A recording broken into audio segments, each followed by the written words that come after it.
तो first of all Malhar many many congratulations कि आपने अपने एनडीए की रिटर्न के थैंक यू साथ वेरी मच सर। एसएसबी को भी क्लियर कर लिया है। सो वुड आई से थैंक यू सर। आप है और वुड आई से हाउ इज द जोश? Sir it is very high sir. Okay that's good. तो सबसे पहले तो जैसे आप हमें पता है कि एनडीए में आपकी 3 विंग्स होती है, आर्मी, नेवी, एयरफोर्स। आपकी चॉइस क्या है उसमें? Yes sir. Sir my first preference is army. Okay, army में है, ठीक है। तो चलो सबसे यस पहले मैं सर। आपसे ये जानना चाहता हूँ कि आप बेसिकली कहाँ से बिलॉन्ग करते हो?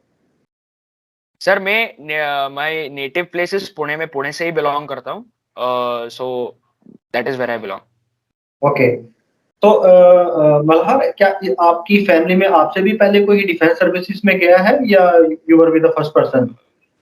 सर मेरा सगा बड़ा भाई नेवी में, अभी he is in the Indian navy, वो भी एनडीए से ही गए थे। सो तो आई थिंक वहाँ से फिर आप इंस्पायर हुए हो उनसे ही। Yes sir, yes sir. ठीक है, वेरी गुड। मतलब फिर तो कहते हैं आप भी आर्मी में जाके सर्व करोगे, वो भी डिफेंस सर्विसेज में है तो काफी अच्छा रहता है। तो आपके फादर क्या करते हैं? मेरे फादर अभी रिटायर्ड है सर। वो टेक महिंद्रा में थे। ओके, दैट्स मतलब आप दोनों बड़े भाई और अब डिफेंस सर्विसेज में जाके देश की सेवा करने के लिए रेडी हो बिल्कुल। ठीक हाँ है। सर। तो बेसिकली सबसे पहले मैं आपसे पूछता हूँ कि आपने जैसे अभी आपका एसएसबी क्लियर हुआ है, ठीक है? और आपका एसएसबी बोर्ड कहाँ पर था? Sir Bangalore 24 board SSB. 24 में, ठीक है। तो यस। बेसिकली जैसे अब आपने एनडीए क्लियर किया है, तो आपको भी पता है कि बहुत सारे बच्चे एसएसबी के लिए आते हैं और no doubt even 4 to 5 lakh हर साल बच्चे अपने एग्जाम को देते हैं। हाँ तो सर। काफी यस सर। competition भी होता है। बेसिकली सबसे बड़ा एक क्वेश्चन ये रहता है कि एक्चुअल में एसएसबी होती क्या है? और वो उन्हीं बच्चों से ज्यादा क्लियर कर सकते हैं जिन्होंने अपनी एसएसबी दी है या क्लियर की है। तो मेरे को आप एक ओके चीज सर। बताइए कि जब आप एसएसबी में गए, डे 1 टू डे 5 आपका क्या प्रोसेस रहा? क्या आपका डेली शेड्यूल था? और 5 डेज आपके एसएसबी में क्या-क्या टास्क हुए? Okay sir. तो सर मेरी रिपोर्टिंग थी 18th ऑफ जनवरी को। तो मैं वहां पे गया। It was around at 6 o'clock in the morning. So वहां पे अपने डॉक्यूमेंट सबमिट करने होते हैं। डॉक्यूमेंटेशन के बाद वो चेस्ट नंबर अलॉट करते हैं, जैसे अपने स्कूल में जैसे रोल नंबर्स होते हैं कि रोल नंबर 1, रोल नंबर 2, वैसे चेस्ट नंबर अलॉट होते हैं। उसके बाद ब्रेकफास्ट करके स्क्रीनिंग होते हैं, मतलब जो फर्स्ट स्टेज 1 जो होता है एसएसबी का। सो स्क्रीनिंग में 2 टेस्ट होती है। एक होती है ओआईआर, मतलब ऑफिसर्स इंटेलिजेंस रेटिंग टेस्ट, और सेकंड होती है पीपीडी एंड डीटी, मतलब picture perception and discussion test. तो ओआईआर में आपको 2 बुकलेट दिए जाते हैं 35 मिनट के बाद। The time for solving each booklet is 35 minutes. So उसमें सर बेसिक आपका इंटेलिजेंस चेक किया जाता है कि बेसिक आईक्यू है या नहीं है। पिक्टोरल आप इंफॉर्मेशन ज्यादा कलेक्ट कर सकते हो, न्यूमेरिकल इंफॉर्मेशन कलेक्ट कर सकते हो, कुछ वर्बल पजल्स वगैरह होते हैं तो वो सॉल्व करने होते हैं। सो ऐसे then again it depends from board to board कि कितने क्वेश्चंस का बुकलेट आपको आता है। तो for me it was I guess 40 questions each for 35 minutes. So वो हो जाने के बाद आपको पीपीडीटी के लिए ब्रीफिंग करते हैं, मतलब picture perception and discussion test. So it is as the name goes. आपको पहले एक बड़े स्क्रीन पे एक थोड़ा सा अंधा, मतलब ऐसे ब्लर एक पिक्चर दिखाते फॉर 30 सेकेंड्स। सो आपको वो पिक्चर देखना होता है और उस पे एक आपको इमेजिन करनी होती है स्टोरी। और दे गिव यू पेपर्स और उस पे आपको 4 मिनट के टाइम में अपनी स्टोरी लिखनी पड़ती है। तो वो हो जाने के बाद the whole batch is divided into sub groups of 10 और 12 ईच। तो हर एक ग्रुप को आप अपने हॉल अलॉट हो जाते हैं, वहां पे जाके अपनी स्टोरी को नरेट करना होता है पहले सीरियली। और इंडिविजुअल स्टोरी को नरेट करने के बाद एक डिस्कशन करके कॉमन ग्रुप स्टोरी निकालनी होती है। तो उसके बाद अपने ही ग्रुप में से किसी एक को नॉमिनेट करना होता है कि वो खड़ा हो जाए और सबको स्टोरी अपनी ग्रुप स्टोरी सुनाए। So for me day 1 was OIR was very easy. I enjoyed it. I enjoyed solving it. So the picture which was shown to us was ऐसे कुछ 3-4 लोग खड़े थे सर, और पीछे एक बंदा बैठा था। तो दैट वाज द पिक्चर। सो मैंने कुछ लिखा कि शायद हाँ, कुछ वैक्सीन, कोविड वैक्सीन का कुछ इशू हो गया था एक गांव में, तो एक गवर्नमेंट ऑफिशियल ने वो सॉल्व किया, ऐसे कुछ मेरी स्टोरी थी सर। तो हम लोग गए डिस्कशन करने के लिए। इंडिविजुअल नरेशन तो सभी का अच्छा था। हम लोग 12 of us were there in our group sir. तो उसमें से सभी का नरेशन अच्छा था। नरेशन के बाद जब डिस्कशन का टाइम आया तो डिस्कशन वाज फिश मार्केट। सो किसी को पता नहीं चल रहा था कि कोई क्या बोल रहा है, तो सब लोग चिल्ला रहे थे। मैंने बस एक दो पॉइंट दे दिए, मैंने जितने वैलिड पॉइंट्स थे डिस्कशन के लिए मैंने दे दिए, मैं शांत बैठ गया। फिर उसके बाद sir I don't know how सभी ने मेरे को सिलेक्ट कर दिया सर कि आप दे दो स्टोरी। तो लकीली हम लोग एक कॉमन इस पे आ गए थे, थीम पे तो आ गए थे कि किस थीम पे आगे जाना है, बाकी का कुछ हुआ नहीं था सर। तो I got up, I improvise, दो चार लोगों की मैंने स्टोरी सुन ली थी, तो उसमें से मैंने इम्प्रोवाइज कर लिया और कुछ बना दिया कि कुछ सीवेज ब्लॉकेज था सिटी में, तो एक म्यूनिसिपालिटी वर्कर ने वो सॉल्व कर दिया, तो ऐसे था। तो उसके बाद from the 76 of us which had initially reported, 27 of us got screened in. तो after lunch at around 2:30 in the afternoon हम लोगों का रिजल्ट डिक्लेयर हो गया। जो स्क्रीन इन हुए थे हम लोग वो वहां पे रह गए, जो स्क्रीन आउट हुए थे वो चले गए। फिर उसके बाद डॉक्यूमेंटेशन चली सर। वो बहुत बुरी चीज होती है सर डॉक्यूमेंटेशन, इतने फॉर्म्स भरने पड़ते हैं। तो till around 6:30 in the evening we were just filling forms. उसके बाद उस दिन मैं थोड़ा रिलैक्स हो गया था सर कि एक चलो एक स्टेज तो पार हो गया। तो then we had dinner. Yes sir. तो उसके बाद सेकंड डे था sir psychology test. So in psychology test, there are certain sets of tests. First is the TAT, that is thematic apperception test. वो PPDT जैसा ही होता है sir, बस उसमें डिस्कशन नहीं करना होता है।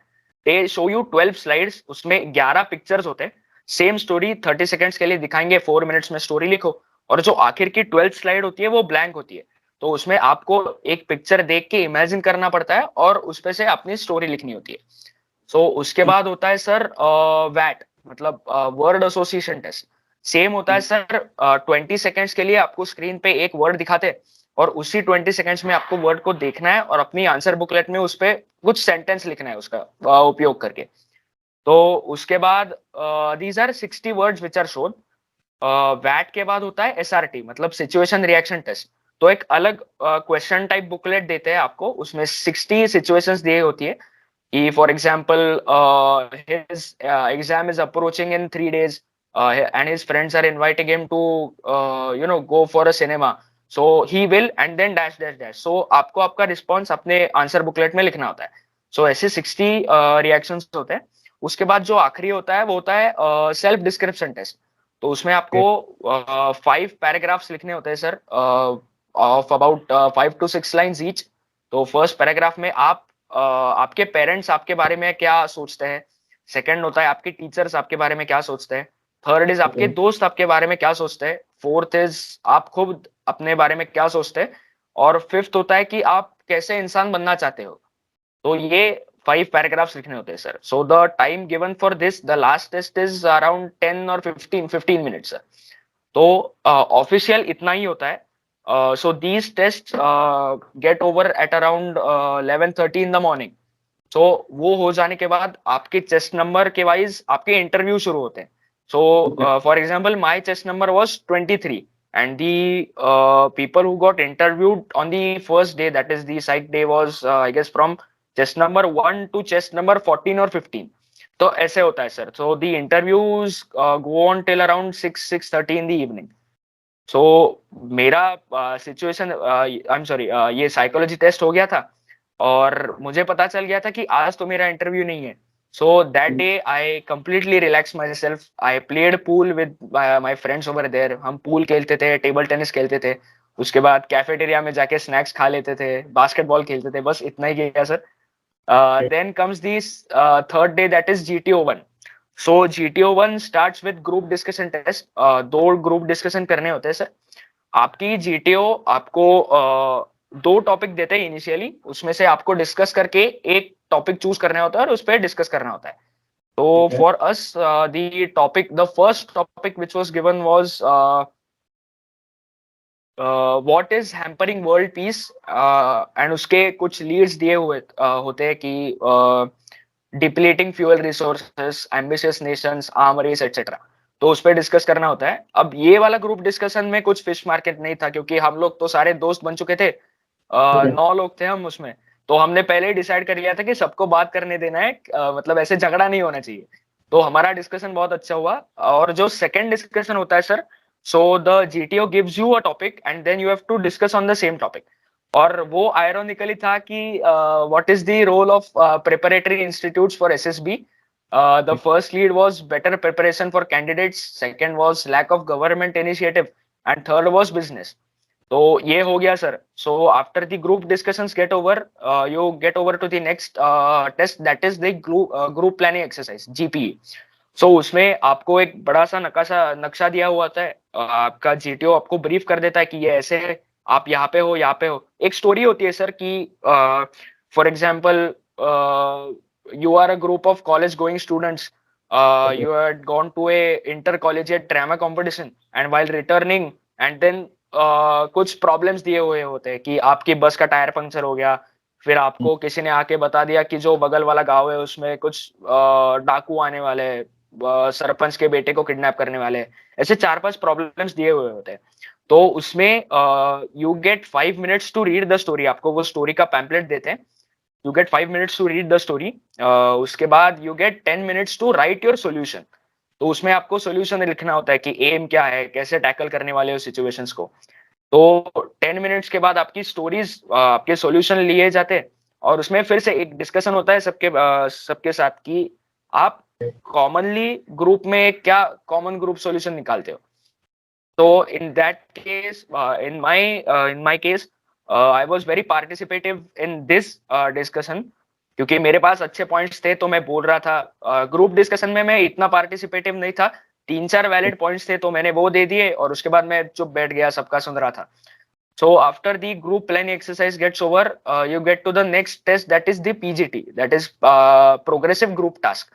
So आपका ये जो GTO होता है वो आपको एक 4 ऑब्स्टिकल्स का एक सेट दिखाता है।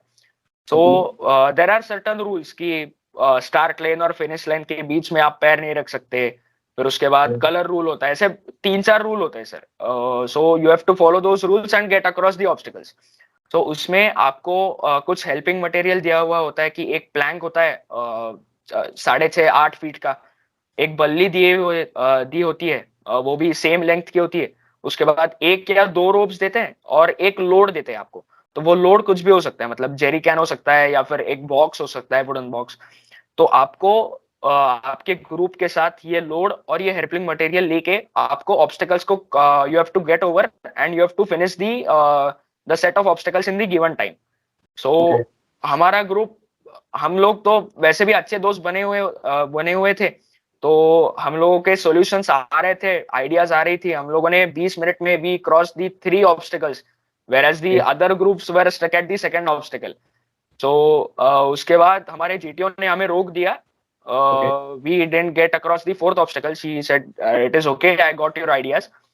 After that, we got a tea break. एक 5-10 मिनट का ब्रेक दे देते हैं। उसके बाद आता है ग्रुप ऑब्स्टिकल रेस।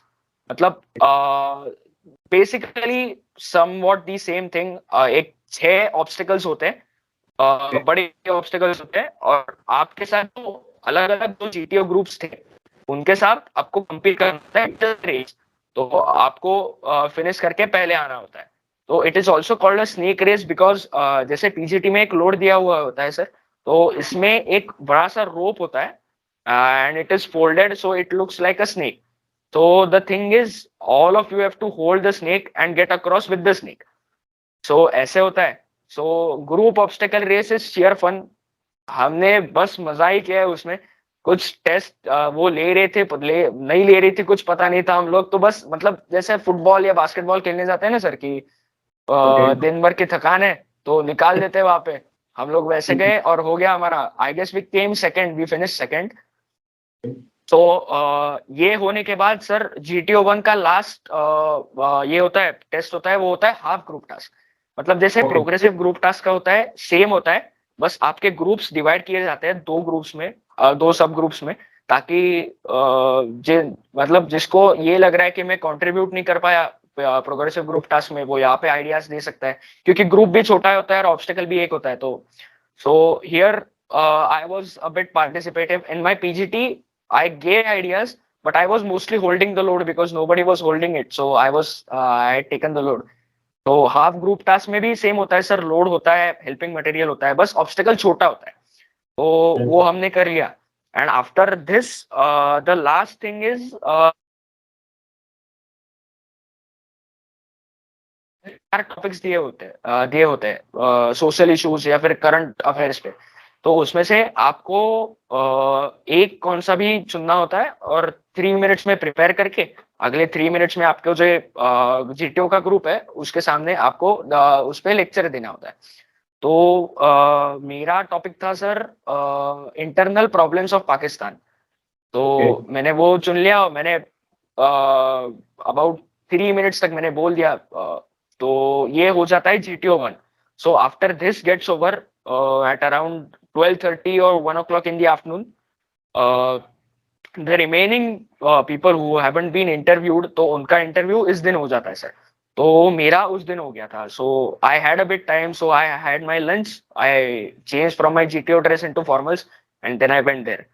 सो मेरा आई गेस सर जो बोर्ड के प्रेसिडेंट थे उन्होंने मेरा इंटरव्यू लिया था, वो सरदार जी थे. तो the interview basically started on my PIQ, that is the personal information questionnaire which you have got to fill. कि उसमें आपका नाम, आप कहाँ पे रहते हो, आपके पेरेंट्स नाम, वो क्या करते हैं, उनके ऑक्यूपेशन वगैरह होता है सर. PIQ फॉर्म भरा था, उसी से रिलेटेड आपके ज्यादा क्वेश्चंस उन्होंने आपसे पूछे थे? हाँ सर, मोस्टली उससे पूछे, क्योंकि कैसे होता है सर, जो दूसरे थे डेप्यूटी प्रेसिडेंट थे, वो जिनका इंटरव्यू ले रहे थे वो उनको करंट अफेयर्स पे क्वेश्चंस पूछ रहे थे, लेकिन मुझे तो कुछ नहीं पूछा. तो basically it was confined to my PIQ कि आपका नाम, अब जैसे मेरा मराठी नाम है सर मल्हार, तो वो नॉर्थ इंडिया में या फिर ऐसे रिकॉग्नाइज नहीं है, पता नहीं होता है. तो उन्होंने मेरा नाम का मतलब पूछ लिया, तो मैंने वो बता दिया. फिर उन्होंने एक बेसिक सवाल पूछ रहे थे सर कि सपोज मैं पुणे में आ जाऊं, तो मुझे 2 ऐसे प्लेसेस बताओ कि मैं टूरिस्ट की तरह वहां पे जा सकता हूँ.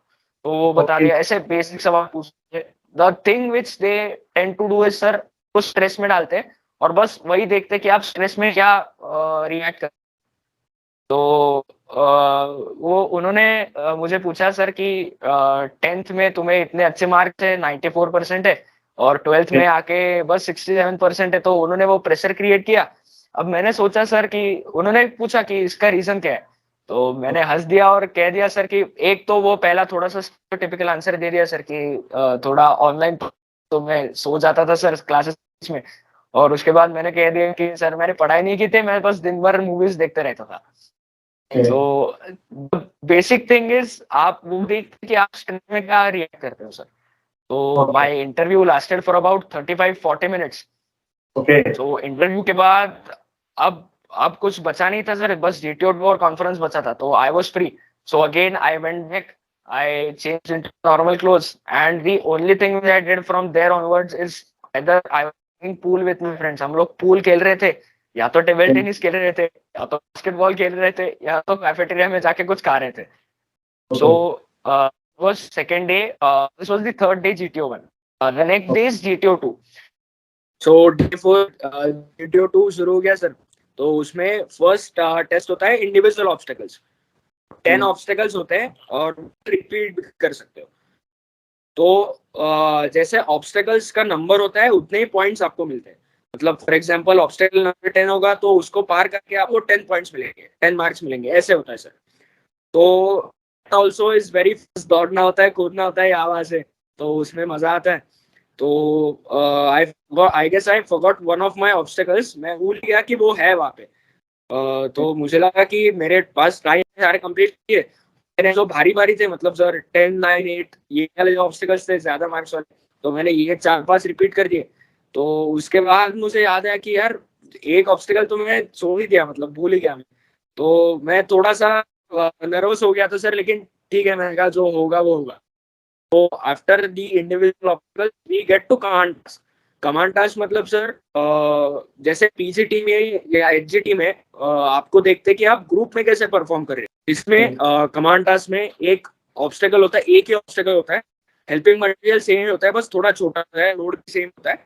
बस आपको कमांड कर देती है और आपको पूछते कि आप आपके ग्रुप में से कोई भी 2 को बुला लो एज हेल्पर्स, और then you have to get across the obstacle. बस इसमें आपको कुछ नहीं करना होता है, आपको बस कमांड देनी होती है, और the helpers have to follow your orders. तो वो करना होता है सर। तो मैंने वो कर दिया, मेरा ये हो गया, पार हो गया। और उसके बाद मुझे याद आया कि यार मैं लोड वापस वही स्टार्टिंग लाइन पे। मैंने ब्रीफिंग करते समय मैंने दोस्तों को बता दिया था कि लोड भी लेके आना है, बस मैं वापस भूल गया। तो उसकी वजह से भी थोड़ा मैं डिसहार्टन हो गया था सर। फिर मैंने कहा कि ठीक है, छोड़ दो, जो हो गया वो हो गया। So on the GTO 2 day, these are the only 2 tests which are conducted। तो GTO 2 के बाद अब तो कुछ बचता ही नहीं था खैर। तो फिर से लंच, फिर से वही रामायण की, पूल खेलो, टेबल टेनिस खेलो, बास्केटबॉल खेलो, कैफेटेरिया में जाके खाओ, बस वही। So on the day of conference, we were summoned with our luggage at around 6:30 in the morning। So luggage रख के एक एक को बुला रहे थे वहाँ पे कॉन्फ्रेंस रूम में। So the discussion for my conference lasted for about 10 minutes। और 10 मिनट के बाद मुझे बोला, और मेरी कॉन्फ्रेंस भी थोड़ी लंबी चली, 5-7 मिनट तक चली। तो उसमें भी जो डेप्यूटी प्रेसिडेंट सर थे, मतलब जिन्होंने मेरा इंटरव्यू लिया नहीं था, उन्होंने मुझसे पूछा। तो वही बेसिक सवाल पूछे कि नाम मतलब बताओ। फिर पूछा पीआई कि मेरा भाई क्या करता है। तो उन्होंने पूछ लिया कि what does your brother do. तो वो बता दिया कि he is in Indian navy. फिर पूछा कि एंट्री वगैरह बता दो उसकी, फिर एंट्री वगैरह भी बता दी। तो उन्होंने पूछा कि फिर भाई नेवी में और तुम्हें आर्मी में क्या करना है। तो मैंने कहा सर, मैं जब सेकंड स्टैंडर्ड में था तो मेरे पापा ने मुझे लक्ष्य जो है ना सर, ऋतिक रोशन की लक्ष्य, तो उसकी सीढ़ी मुझे ला कर दे दी थी। तो मैंने वो देखा तो मैंने डिसाइड कर लिया सर कि मुझे आर्मी ज्वाइन करना है। तो ऐसे बस स्ट्रेस डालते हैं आपको, आपके ऊपर, और देखते हैं कैसे आप रिएक्ट कर रहे हो। तो 5 या 7 मिनट। अभी आपने जितना भी मेरे को प्रोसेस बताया है, मेरे को एक चीज ये समझ में आती है कि जैसे आपने बताया कि जब आपके कमांड टास्क होते थे या आपका ग्रुप डिस्कशन होता था या आपकी स्क्रीनिंग का जो भी था, कि उस टाइम पे आप अपना 100% था, आपका पूरा फोकस वहां था। जब आप वहां से निकलते थे, देन उसके बाद अपने आप को आप रिलैक्स मोड में रखते थे कि मैंने अपना बेस्ट दिया है। तो यही चीज ज्यादा इंपॉर्टेंट होती है कि जब आप अपना दें, अपना 100% दें और उसके बाद अपना रिलैक्स हो जाए आप।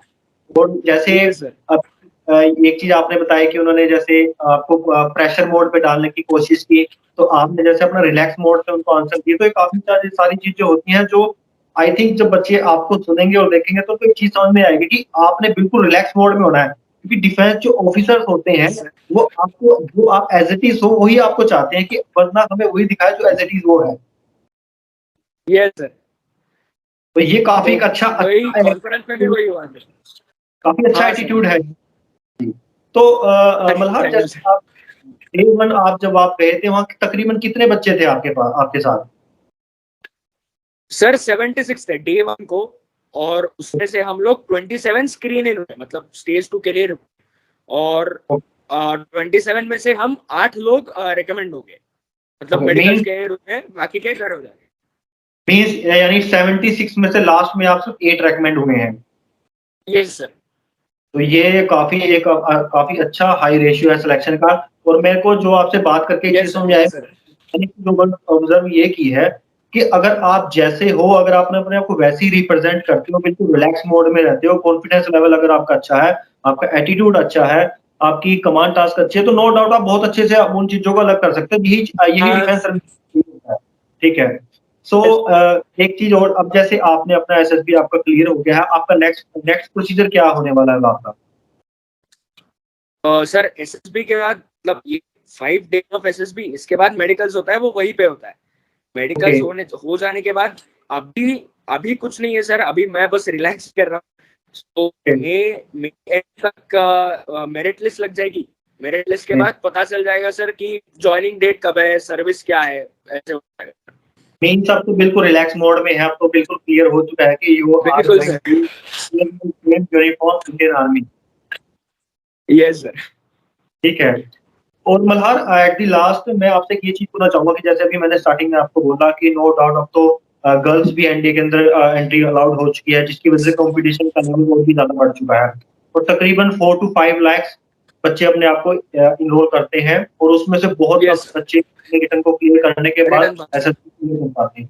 तो मेन आपकी तरफ से अब आपने सारा सिनेरियो भी देखा है, आप अपनी 5 डेज के एसएसबी को भी कंप्लीट कर चुके हो, आप रेकमेंड भी हो चुके हो, तो आप एक क्या मैसेज उन बच्चों को कन्वे करना चाहोगे कि क्या वो ऐसा अपने आप को क्या तैयारी करें, कैसे रिप्रेजेंट करें कि वो भी एक अच्छा एसएसबी अपने क्लियर कर पाए? सर मैं तो बस यही कहूंगा कि sir mostly focus on yourself, मतलब वो OLQs वगैरह रहने दो थोड़ी देर, थोड़ा सेल्फ डिसिप्लिन रहो, कॉन्फिडेंट रहो, बस हो जाएगा, इतना ही है सर।